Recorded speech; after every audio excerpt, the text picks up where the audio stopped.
Morning everybody, or what time it is in your part of the world. I decided to do a talk through rather than just a normal flip through of this one because I know it is strange, and I thought I'd answer some questions as I go along.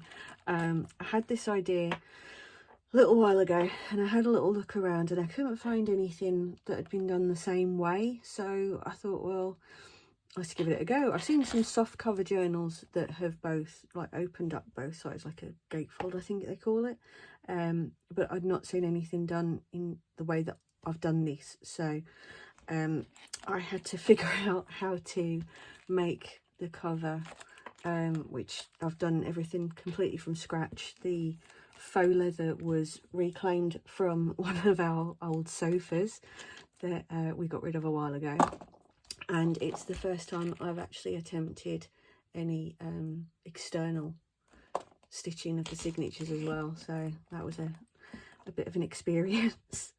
So the idea behind it was because before I found junk journaling, my aesthetic preference has always been really dark gothic kind of styled stuff. I love sort of Victorian Gothic and steampunk and all that kind of thing, and horror, but I fell in love with vintage when I started doing these, which I never saw that coming, not for a second. It's really not something I've ever appreciated even, but I don't know, I just seem to have fallen in love.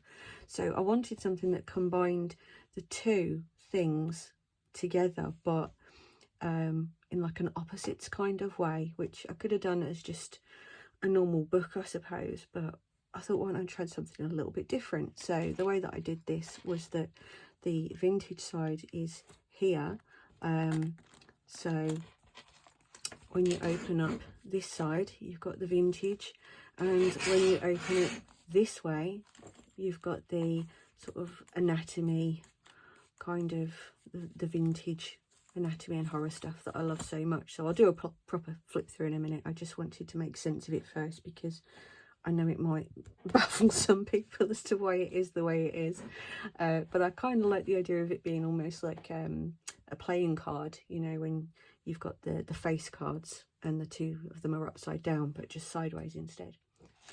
I thought the idea of the as above so below, which dates back a very long time to Latin, and I can't remember the exact Latin phrase, but the idea is that everything that exists here for us exists elsewhere in a different way. So I like the, yeah, I just like the idea of the parallel kind of thing going on. I had to be really careful with this one because of the way that the latch works. I couldn't allow it to gaiter to really fill up, so I had to be quite conservative with what I put into the pages of this one, whereas normally if you've seen anything I do, I tend to love to have lots of folios and things like that in there, but this time I try to make it more about kind of envelopes and pockets and things like that to make it still usable and interactive, but just not to the same extent that I would normally go. I tried to keep it to, let's say, more sort of decorative elements, I suppose, because I do love a proper art journal, but I also, if I'm doing something that I'm going to sell, I like to try to keep it so that it's really usable as well and leave space, but not just dead space, but leave space for people to do their own journaling in there. I did a tutorial for the pinwheel that I've used as a little envelope pocket for this one. That's on my YouTube channel, and I know people have inquired about the wax stamp before now, which is a bumblebee that came from Amazon. It was in a set that I got bought, and I've quite fallen in love with the idea of these little fold out journaling cards. I just think that's really cute, and obviously it's got the little pocket in the front as well, so that's really nice. But I like little things like this, little kind of surprises, if you like, and lots of pockets and things to pull out. But now I'll just do the flip through.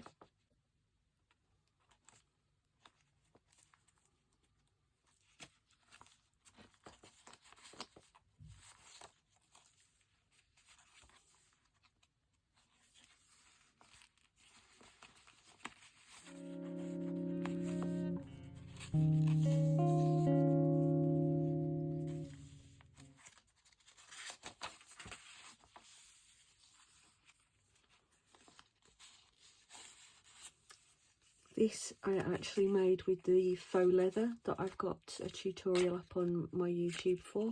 I don't know if you can really see the texture on that, but it's really quite lovely.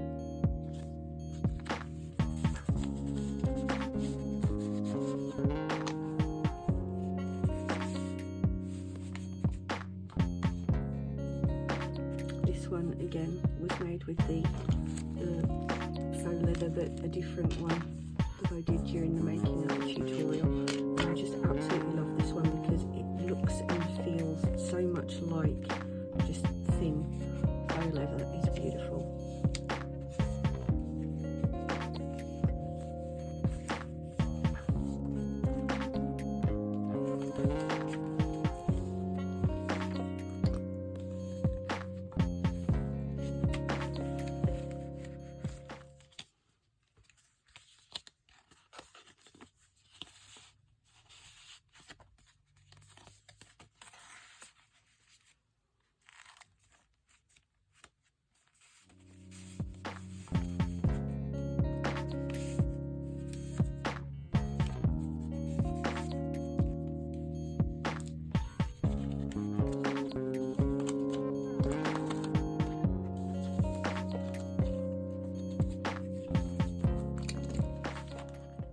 So that's the vintage half done. So now if we flip around to the anatomy side,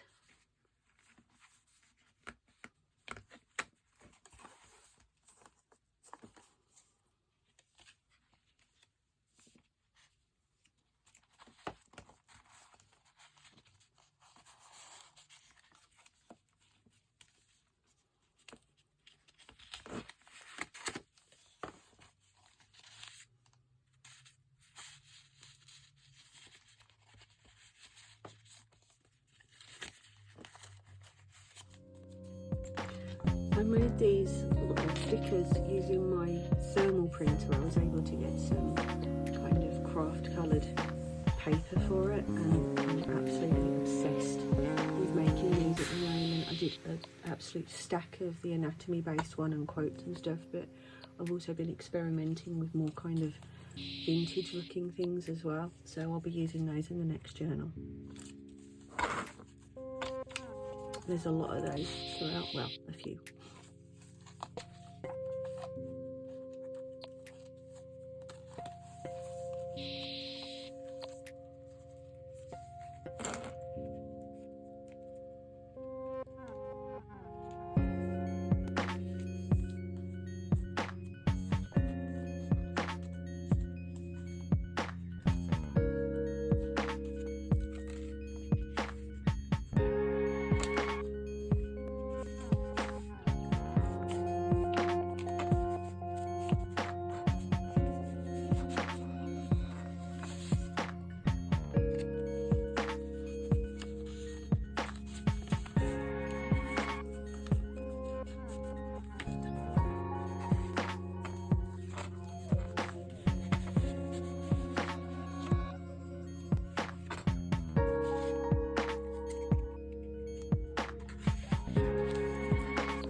just as an aside, because I know a couple of people have asked me about this, so it might help somebody else as well.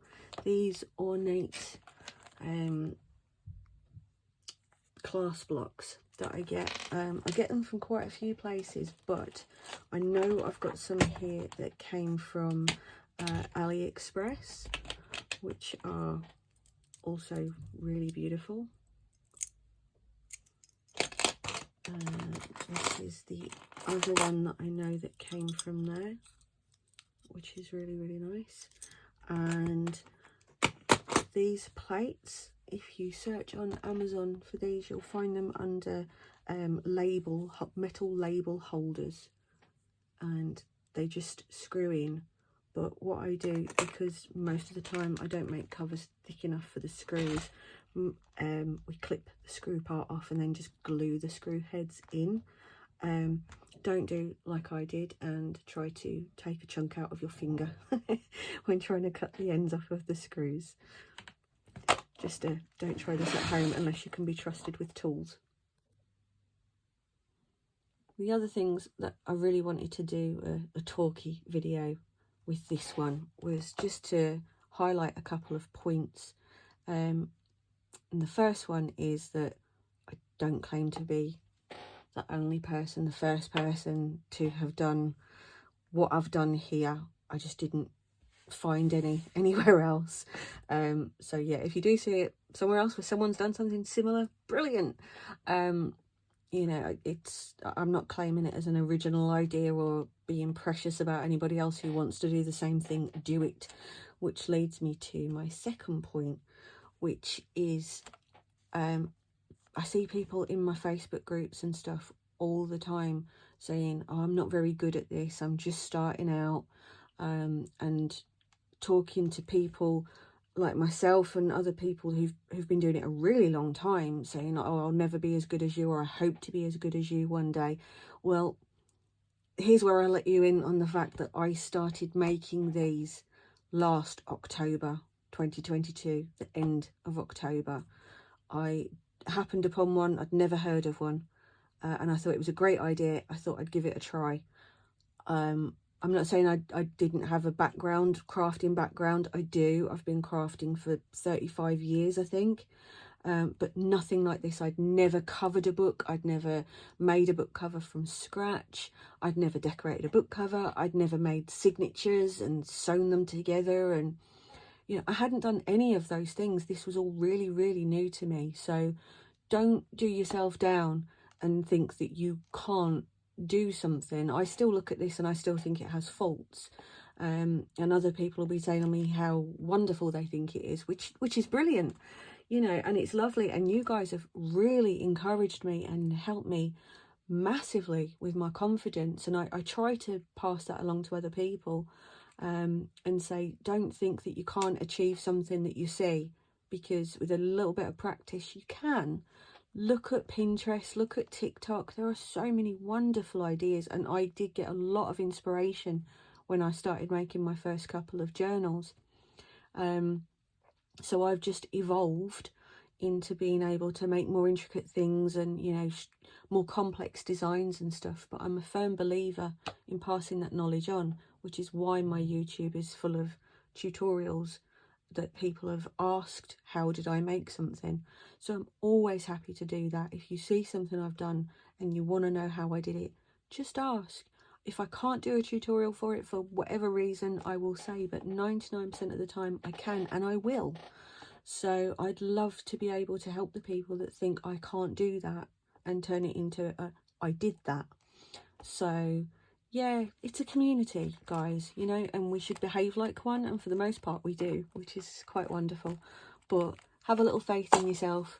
You can do pretty much anything. It's all just technique. It's all just applied knowledge. So if we help each other learn, you know, everybody can get to the standard that they want to get to. So yeah, that's my positivity waffle anyway. So I hope you enjoyed the journal, and I'd welcome, you know, if anybody's got any criticisms, feel free. You know, that's how we learn. as well, is people telling us if they think we've done something wrong or could have done something better, or, you know, well, that's good too. We have to be able to take criticism, so feel free. I love the compliments, and I equally appreciate the comments saying that, well, you could have done this better. That's fine. So have a good one, everyone. Bye.